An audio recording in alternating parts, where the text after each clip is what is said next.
नमस्कार, आपण पाहत आहात महाराष्ट्र नंदन न्यूज 24। बातमी आशीची बदल घडवेल। शेतकऱ्यांच्या बदललेल्या मानसिकतेमुळे मिळणार ज्वारी भाकर। उन्हाळी ज्वारी पिकाकडे कल। काही वर्षापूर्वी सामान्य जनतेला जेवणात गव्हाची पोळी जीव की प्राण होती। फक्त सण उत्सवातच जेवणात गव्हाची पोळी बघायला मिळत होती। ज्वारी पिकाचा पेरा सर्वाधिक असल्याने ज्वारीची भाकरी सर्व कुटुंबात होत होती। परंतु दिवसेंदिवस परिसरातील शेतकऱ्यांनी ज्वारी पिकाकडे पाठ फिरवली आणि सोयाबीन सारख्या पिकांची लागवड केली। त्यामुळे सगळीकडे ज्वारीची उणीव भासत आहे आणि लोक गव्हाच्या पोळीकडे वळले।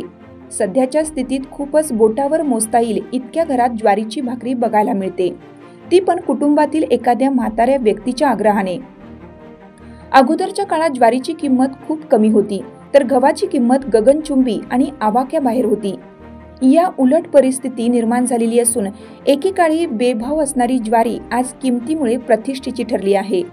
परंतु आज रोजी दानापूर आणि आजूबाजूच्या परिसरात काही बागायतदार शेतकऱ्यांनी उन्हाळी ज्वारीचा पेरा बराच केला असून सर्वसामान्य जनतेला जेवणात ज्वारीच्या भाकरीचा आस्वाद घेता येईल असं म्हणणं वावगे ठरणार नाही। महाराष्ट्र नंदन न्यूज 24 चॅनल करिता अकोला व अमरावती प्रतिनिधी नंदकिशोर नागपुरे, दानापूर। आपल्या परिसरातील बातम्या व जाहिरातीकरिता संपर्क मोबाईल नंबर 73 50 36 11 21।